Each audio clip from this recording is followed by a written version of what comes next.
Welcome to this episode of What's Happening Waupaca. My name is Joni. Today we're going to talk about music in Waupaca. And I think we've done episodes on music before, and I think that it's an integral part of communities and learning and socialization and all those kinds of things. So with us here today we have Marcy Reynolds, who is part of the Waupaca Community Arts Board. You are the president. I am the president. I'm the big cheese. And you have the The big little chair. cheese. I have the big chair. That's why you're on the left of me. That's because you're most important. I am not. So you're also a professional musician. I am. So tell me in just a minute what you do and what kind of music you play. Is it rock and roll or country? Or? Actually, I do play in a rock and roll band. We've been together about 25 years. It's a family band. So my brothers, who are really great musicians, are in there. My husband's in it. And we have different variations of the band. I've played in different configurations with other family members, other friends. I also teach piano. I have about 12 students. So I'm kind of on both ends of it, I think. It feels like I'm in both ends of it. So it's a kind of a fun mix for me.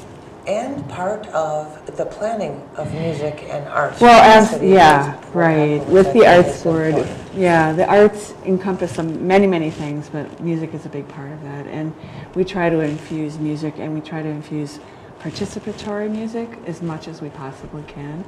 So many of our events will have like sing-alongs or that sort of thing kind of infused into the programs. So we try to get everybody active.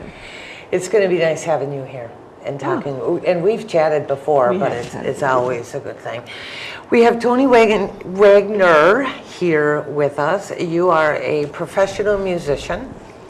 And you told me that you do the Irish tap dances. No, not really. I'm just kidding. But Tony, as a professional musician here in Waupaca, what do you do? What kind of music? Well, I'm kind of a transplant here to Waupaca, originally from the Fox Valley, and I worked as a professional musician my entire career. And after moving to Waupaca about 15 years ago, I decided to retire from the music business outside of the Valley and Wisconsin and to focus more in central Wisconsin and playing. That being said, played with a number of area groups, Otis and the Alligators, and now Mojo and Flipside. And currently I'm also running, booking, and performing at a venue called the Wheelhouse, which we run a venue on Wednesday nights during the winter months, and then in the summer I'm working with these two people, coordinating some of the summer events that we have. Thanks. Welcome to the show. And we love having Tony join us because it just brings a lot more resources to the table in terms of more regional acts that we might not be aware of, really great acts, so it's been really fun. He knows just about every musician in the state. It's always good to have someone on your team that knows everybody, you know what I mean? And then we have Steve Latke here. You are part of the Arts Board. You are the Music and Talent Coordinator. Yes, that's I made up that title. And Marcy calls you the guru. So we like this. Yeah. Well, I've been with the Arts Board about 6 years, and then just sort of fell into it and took some of the work off of Marcy because she used to be the one that found the bands, booked the bands, that sort of thing, and so I took that part of it over, and that allows her to do many more creative things. As president, she could wear another hat or two. Right. Yeah, but you do such a great job. I mean, you sort of, and then Steve actually is the one that created the idea for the summer night concerts that we do. So that's just been great. That's how we got Tony involved. Tony, well, I think it was Tony and Steve's idea together, right? Yeah, it was kind of a collaboration. Yeah, because the Wednesday with Wags happens on Wednesday nights, obviously, throughout the winter. and there really wasn't anything going on like that in the summer. So we sort of got your input to try to do Wednesday nights here in town and try to bridge the chain people with the town people, which is a perennial goal that everyone has around here. And it's really been great because it's a great setting for those concerts. It's at South Park. He's brought some great bands that we normally wouldn't be able to have here. So Fabulous. I think one of our goals for the community arts board is to try to establish Waupaca as a arts destination, and providing music, live music, through various times of the year is just part of that broader scheme to have it become an arts destination and bring people into and recognize Waupaca as a really cool place to be. So that's the whole thing with this is, you know, it's kind of, we all have our passions and we are driven for being our best or giving the community that, but I think music is more. So I want to hear what you guys think about what the value is of music, not only to Waupaca and possibly bringing bands here and bringing people here, but what is truly the value of having music in our lives? that's a huge, huge topic. I mean, cradle to grave, basically. I know, You we have have about 3 3 minutes. I'm going to pipe in right away because music can bring people together in so many ways, and that's something that all communities need. Is people need to be more connected, and most of the time with music situations, people come together, they enjoy it, so it's a lot of positive energy being generated by music, whether you're playing it or even just appreciating it. So that's a fundamental thing for whatever age there is. I mean, there's tons of science about brain development and identity, and it can be the thing that gives a child identity that keeps them from going wayward.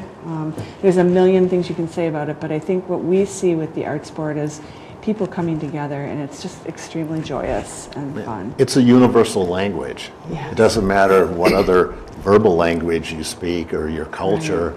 It brings all of that together and allows us to have some common area where we can enjoy one another. Right. I like that. And I think it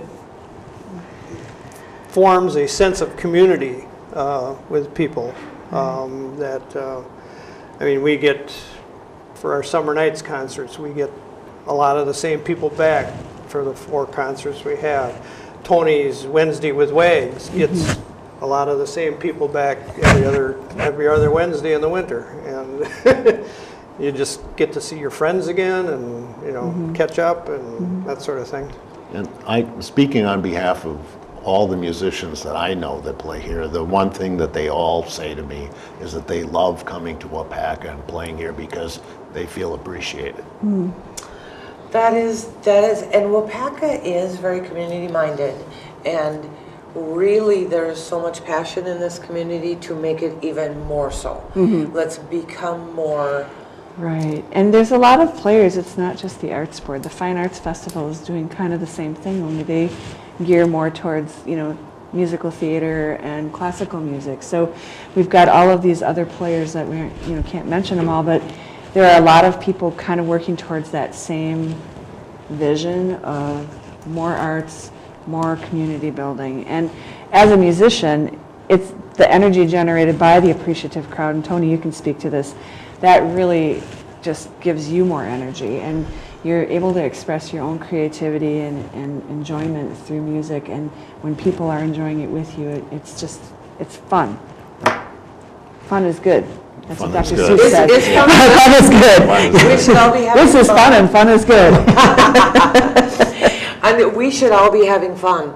We're going to take a break right now. We're not going to have any fun during the break, but we're going to have a lot of fun when we come back in just a little bit. You're watching What's Happening in Waupaca. We're going to come back and talk more music.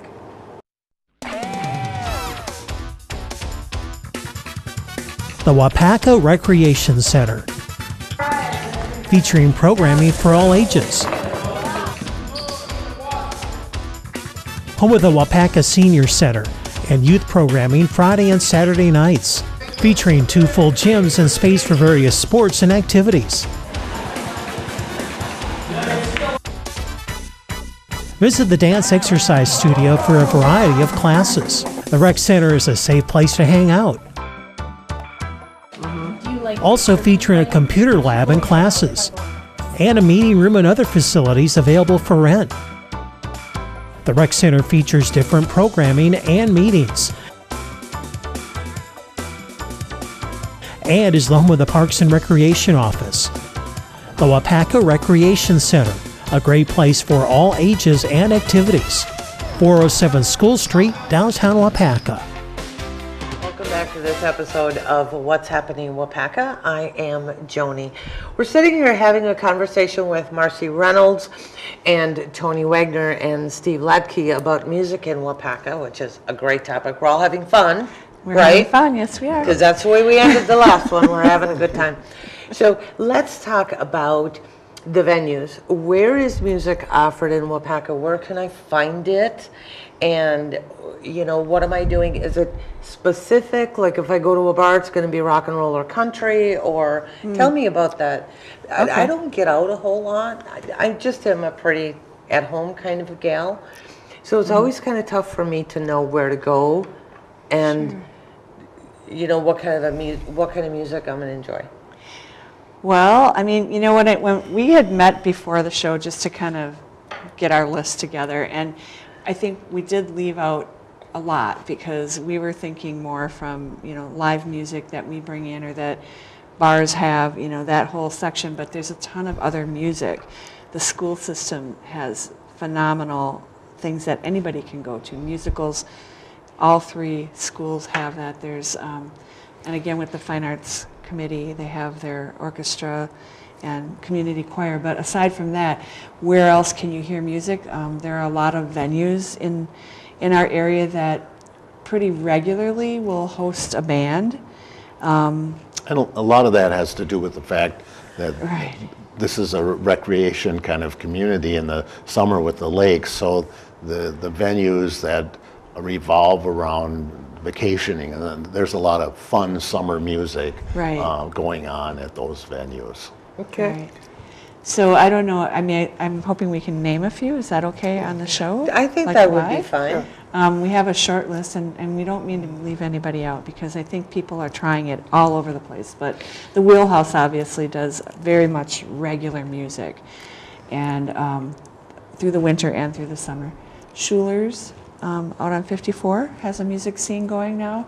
The Chain Bar and Grill, the Harbor Bar, I think they're pretty famous for music in the summer, especially. They close down during the winter. Yeah, they do a number of different things there. They have music inside on Friday and Saturday nights. Then out on their deck, they have music on the weeknights with a smaller Right. single or duo. And then they also have cruises where you can buy tickets and go to concert venues. And don't forget Sunday afternoons on the Right. deck. Right, yeah. Those are always pretty crazy. We have a new venue now, H.H. Hinder, one of the new breweries, has been trying out music pretty regularly. And also the 22 Lakes is starting to do a little bit of music. Simpsons, everybody loves Simpsons. They do music periodically. Right.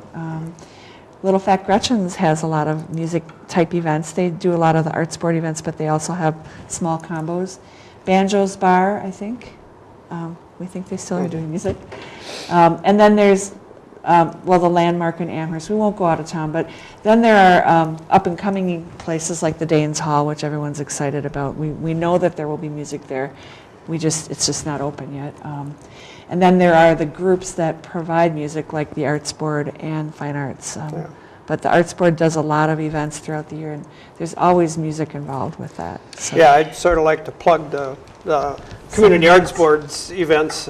We do have the Summer Nights concert series, and this is we're going to be going into our 4th summer of it. Oh, I thought it was our 3rd.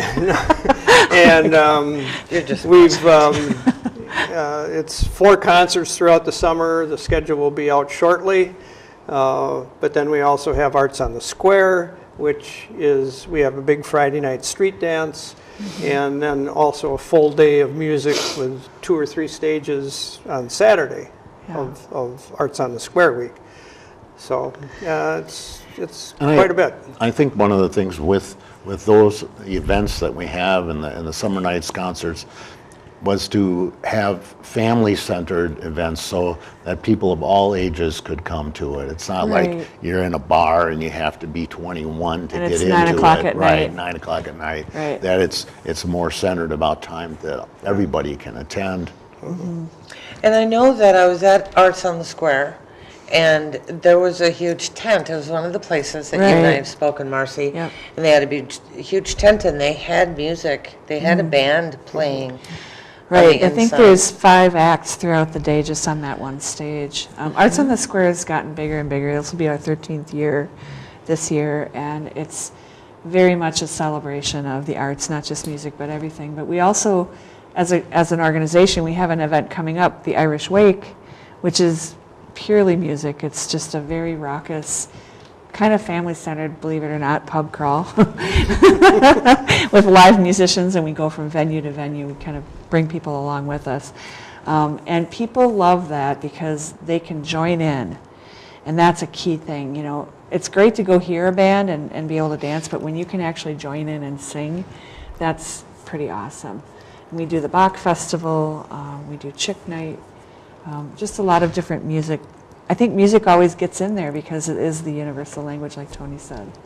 So as the talent coordinator for the Waupaca Arts Board, Waupaca Community Arts Board, I'll get that right. What is your role in bringing music to the area? Well, we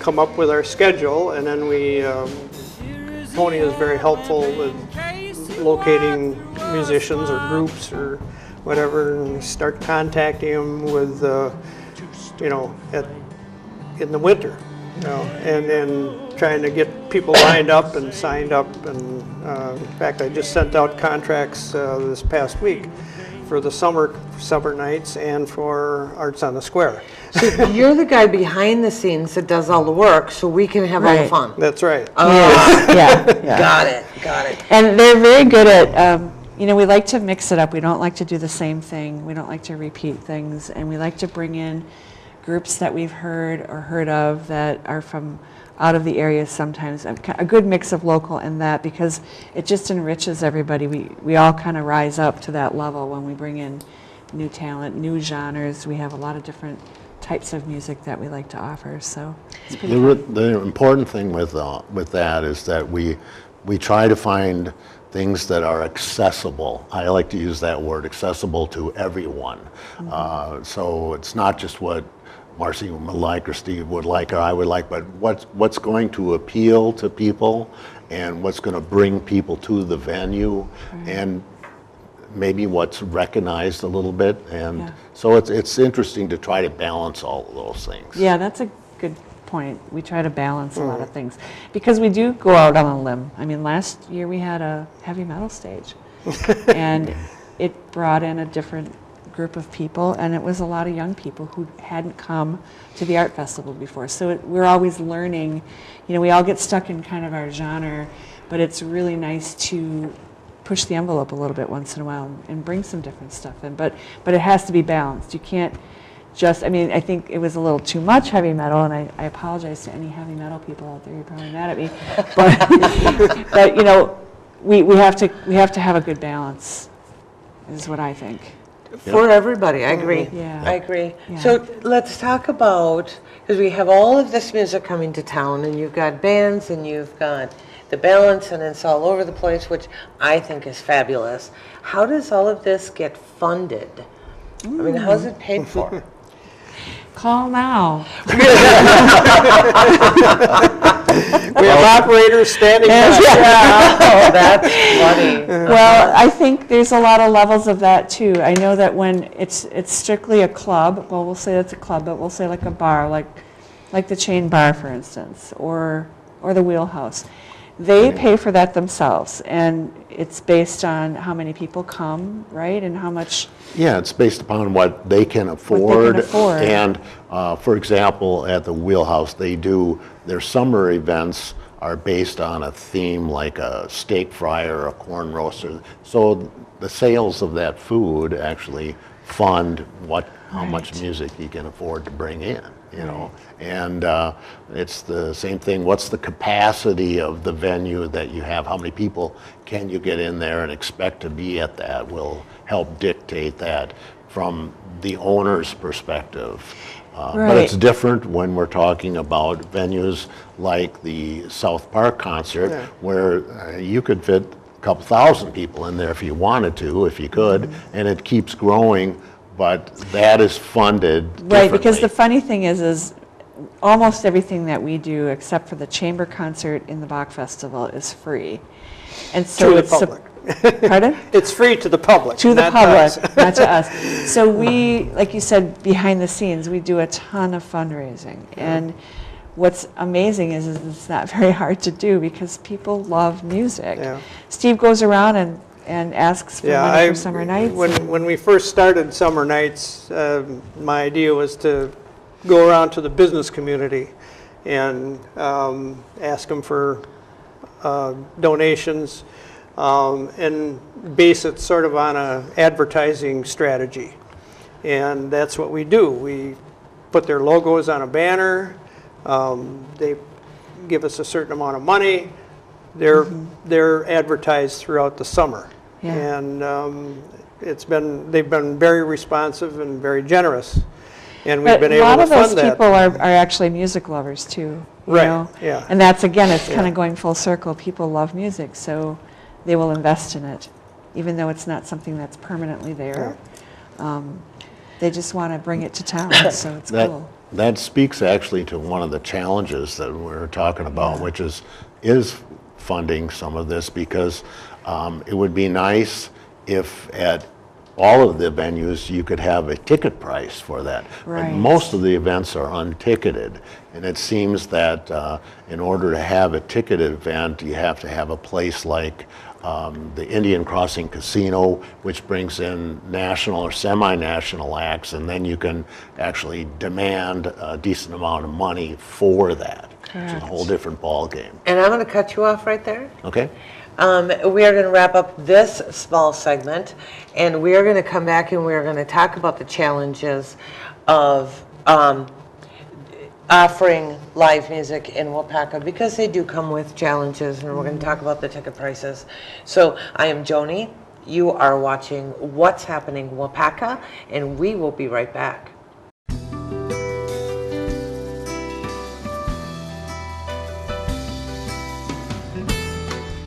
Welcome to the Waupaca Area Public Library.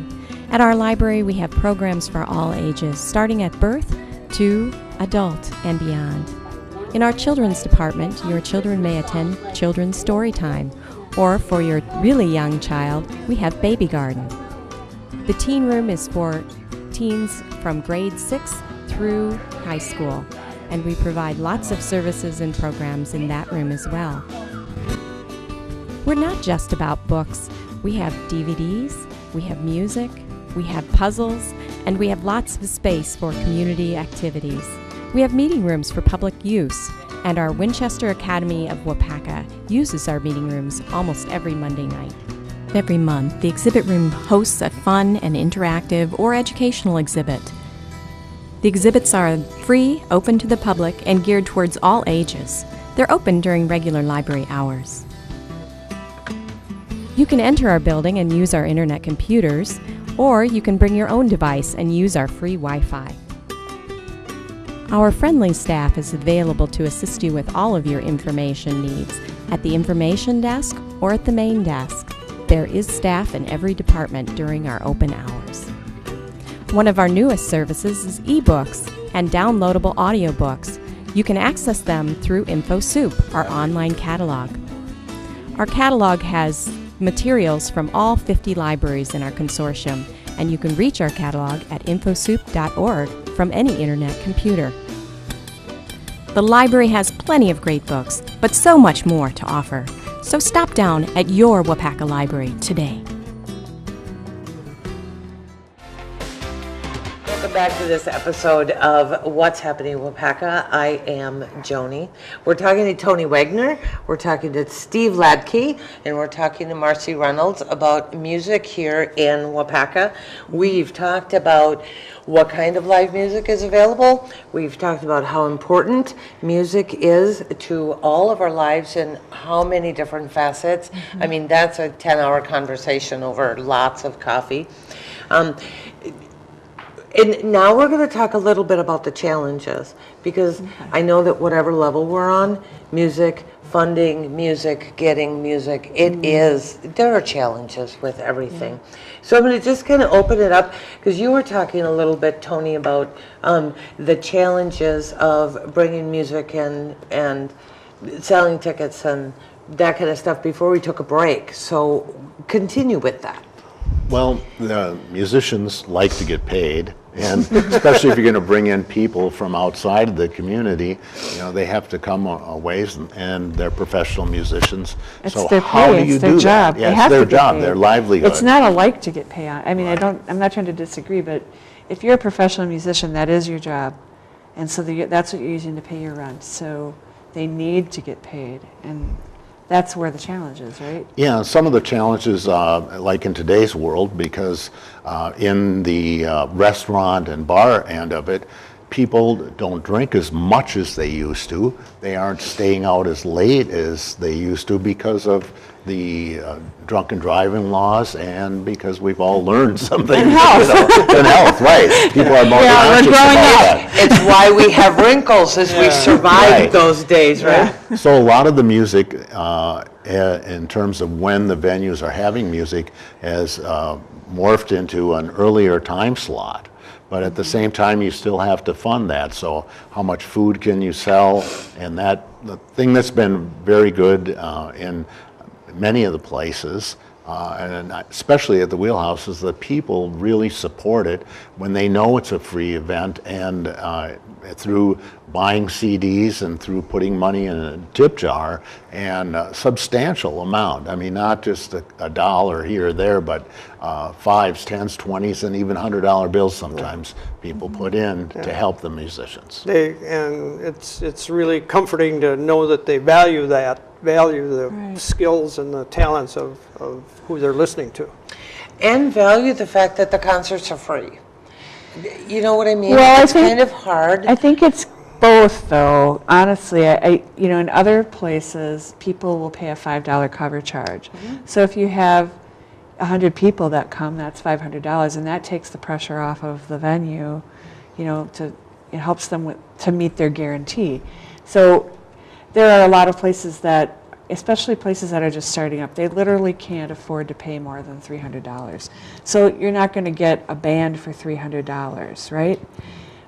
I think pretty much when you're in a band, it's not just the 3 hours that you're playing, it's the loading up of the equipment, schlepping it to the town, setting it up. That can be an hour and a half, and then at the end of the night, taking it all down, winding those getting cords, getting home, your gas money, all that. It's like a 7-hour ordeal, and you cannot just get $25 at the end of that night. Right. So most musicians kind of want to get at least $100. So if you have a band of 6 people and a sound guy, that's $700. Right. So you cannot, you literally can't play at a lot of these venues, even though they really want you to play and you really want to play, you can't. You just can't set that precedent. And so that's the frustrating thing, I think, about Waupaca, is we don't have as many venues as a bigger city because we're a smaller town. But we're still trying to bring all this music in. Right. As if we were a big town. So we're kind of challenged on that. Yeah, when you're trying to bring in people from out of town to play, people that are seasoned musicians, they need to get paid. And I think just the difference between local talent and bringing people in from out that may be more experienced. Some of the local people are experienced too, but you have different levels of ability in this whole scheme of things too. And trying to equate that and make it so that the people that are the seasoned musicians are getting what they're worth, is a big challenge. Yeah, I think classical musicians have a little bit of a less, I mean, they're a little bit more demanding. They'll say, well, I need to get 250, a violinist in a chamber group, each one of those people gets like $250 for that one concert. And they justify it by saying, all my years of practice, and yeah, they have to practice. Rock musicians basically don't say that. We're just like, it's almost like it's an automatic expectation that we're just going to be able to play that and forget about all of the prep and the equipment and everything. So there's even an inequity within the music business, I think. Oh, there is even in larger cities. It's almost worse, because there are venues that if you want to play there, you actually have to pay to play there. Right. And then if you sell what's happening tickets, in you'll New get York. some of that money back, and you'll make some money, and you have to pay the sound guys. And that brings to mind one thing with that that is changing, is that a lot of the venues that have live music are now incorporating house sound systems and house sound guys to run those systems, which makes it easier on the musicians. Yeah. Usually a sound person in the band gets as much, if not more, than each individual band member, because they're the ones making you sound good, and a lot of times they're the ones that own the ownership. equipment. They own the usually. equipment, and so that makes it easier on the band, and it also can make it more economical in the long run for the venue if they invest up front in that. Right. And have that mindset. And so we don't really have very many places like that in Waupaca. Actually, the Wheelhouse has a sound system, but Right. But we don't might be the have only a one. bona fide sound person, No. except that I do hire a sound guy to come in with the venues when we have a larger number of people, so that we can coordinate that. But it makes a big difference in the quality of the music. right. What You're you're having hearing. a good sound system. Exactly. Right. Absolutely. Well, and the amount of work for you, if you only have to bring your axe or your guitar and your piano versus a whole truckload of equipment, you're like, oh, well, I can take $10 less because it's a joy to not have to set all that stuff up. But again, getting back to what we have here in Waupaca, we don't have a lot of those types of clubs that have that set up. When we do the arts festival, we do set all of that up, and people love playing on our main stage because they walk in, they plug in, and they play, and then they can go and enjoy the rest of the day. They don't have to work before and after the gigs, so that's kind of cool. Summer nights, though, they have to do their own Yeah, songs. the other thing about the summer nights and the Arts on the Square that we put on is we sort of do it backwards. Is we hire, we get the musicians, we know what they want for pay, and then we get our funding based on those numbers. Right. Not. We don't have a budget. We don't have like a traditional budget. But, We have our dream, and then we rise up to meet our dream. and we realize the worth of these musicians, and Yes. then we adjust our expenditures accordingly, and also our funding. That's been one of the biggest joys of being on the Yeah. arts board, to be on that other side of it, not being the musician, is being able to support musicians. It's almost as much, if not more fun for me, because, and I think you feel that too, it's like, I mean, I still want to play. I know you do too, but it's really cool to say, you know what, I'm going to make sure that these musicians get paid what they're worth. They probably don't get paid what they're worth 80% of the time, and we're going to make sure they do. And it makes me feel like I get choked up when I think about it. It's just, that's what supporting music is. It's a lot of levels, but making it so that you are honoring that person or that band and saying, you're worth it, you should be getting this, and we're going to get that money for you. So it's really cool. In the Summer Nights concert series, when it started, we weren't sure how it was going to take off, Yeah. but it took off really well. So it's easier to ask people for support for that, and we end up being able to get better quality music all the Yeah. time because of that. Right. Yeah. There's a similar concert series. We were talking about this in Stevens Point. They have the AMP concert series where they write for a grant, and if they get the grant, they do it.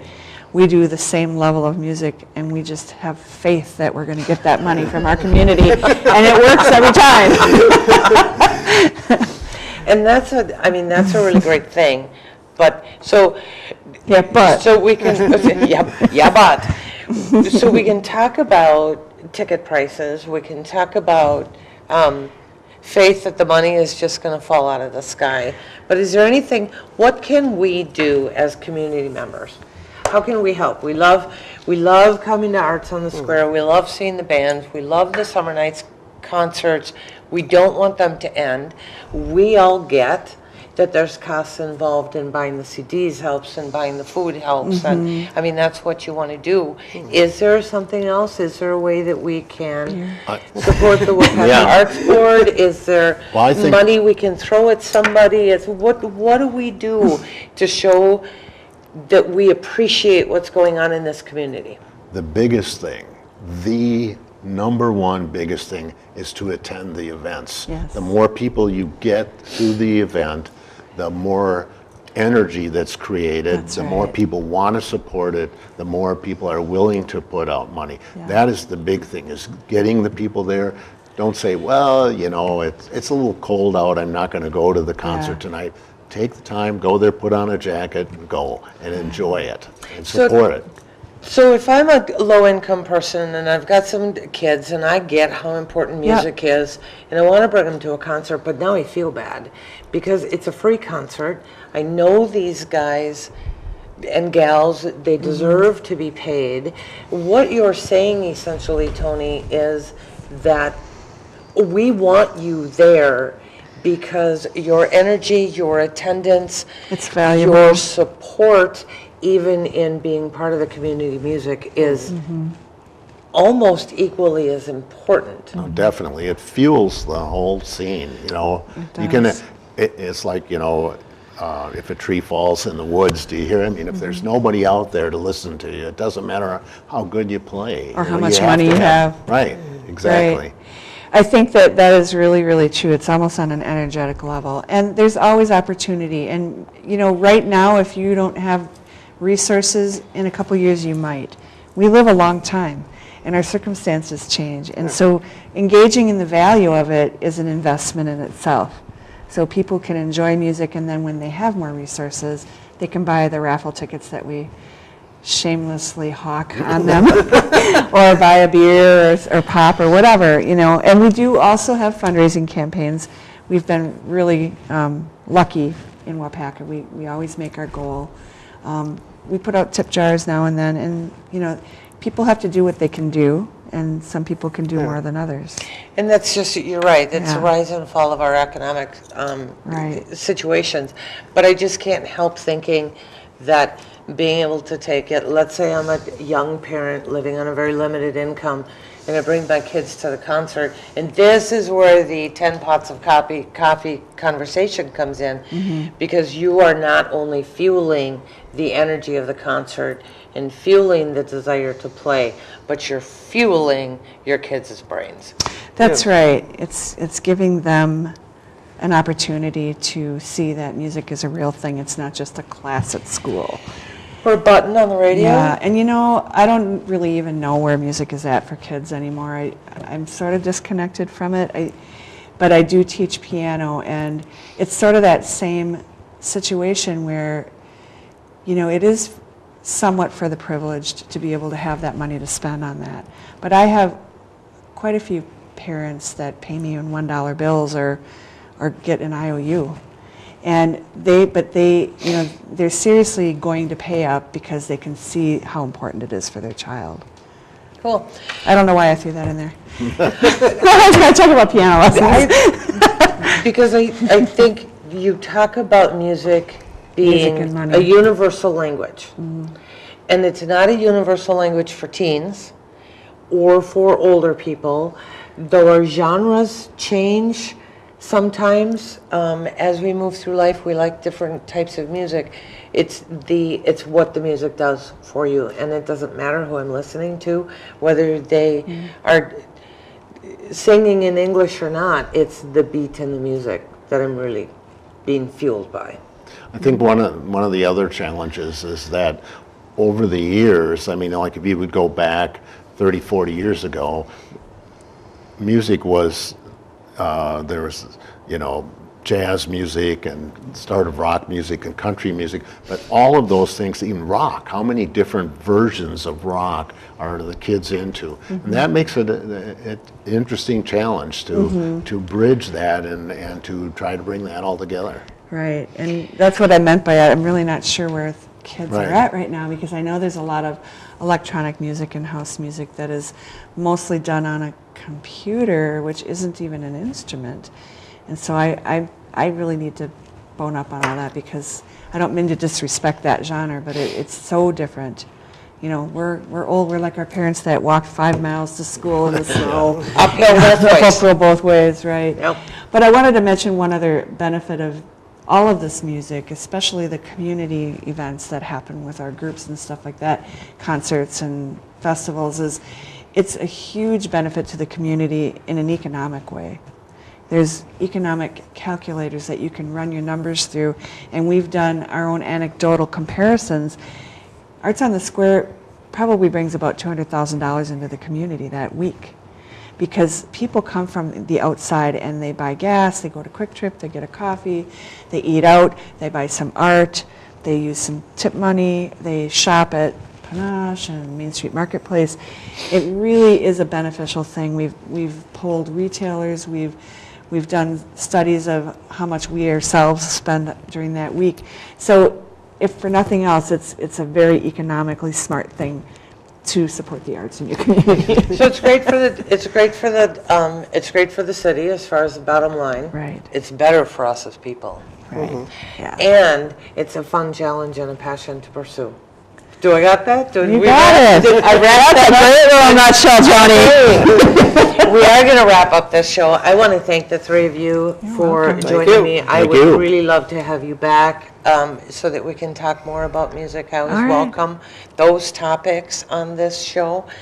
But get involved with the area music, whatever area you're from, get involved with it, because it is music for the soul, is what I have always and now we need to appreciate and support all of the work that goes into what feeds our soul. So thanks again. Thank you, you. Marcy. Thank you, Tony. Thank you, you. Steve. Thank you. Pleasure to have you on. You have been watching What's Happening Waupaca. I am Joni. We'll see you next time.